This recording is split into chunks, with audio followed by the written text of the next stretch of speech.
نعرہ رسالت نعرہ حیدری. والد کے چہرے کی طرف دیکھنا عبادت ہے. جب چہرے کی طرف دیکھنا عبادت ہے تو اس کی طرف سے ایصال ثواب کے کام کرنا بھی عبادت ہے.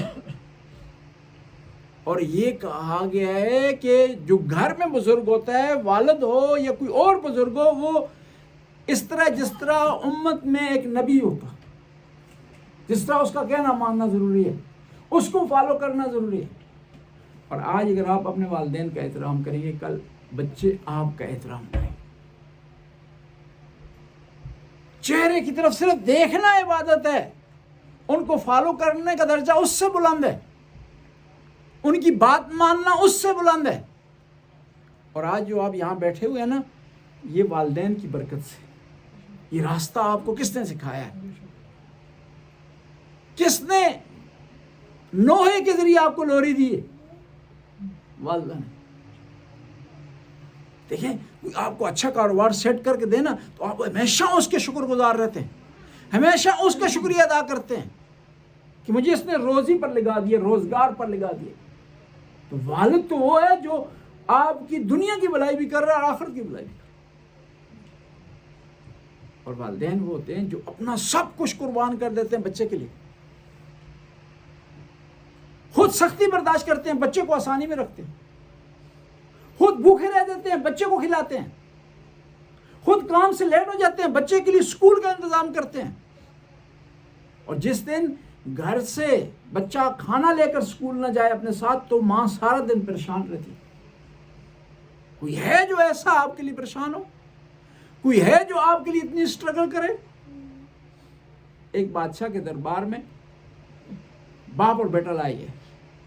بادشاہ نے آرڈر دیا کہ باپ کو بھی کوڑے مارے جائیں اور بیٹے کو. باپ کو کوڑے لگے تو وہ سکون سے رہا، بالکل پریشان نہیں رہا، سہتا رہا. لیکن جب بیٹے کی باری آئی تو باپ نے رونا شروع کر دی. کسی نے پوچھا تمہیں کوڑے لگے ہیں تو تم نے پریشانی کا اظہار نہیں کیا، تکلیف کا اظہار نہیں کیا، اور جب بیٹے کو کوڑے لگے ہیں تو پریشان ہو گیا. کہا پہلے میرے بدن پر کوڑے لگ رہے تھے، ابھی میرے جگر پر کوڑے لگ رہے. اور آپ کے بچے سے کوئی محبت کرے آپ خوش ہوتے ہیں. آپ کی ساری تگدو کا، آپ کا سارا ہم و غم آپ کی اولاد ہوتی. کئی ایسے افراد ہیں جو وطن جا سکتے ہیں پینشن کی وجہ سے اور دوسرے مسائل کی وجہ سے، صرف بچوں کی وجہ سے یہاں ٹھہرے ہوئے، بچوں سے محبت کریں.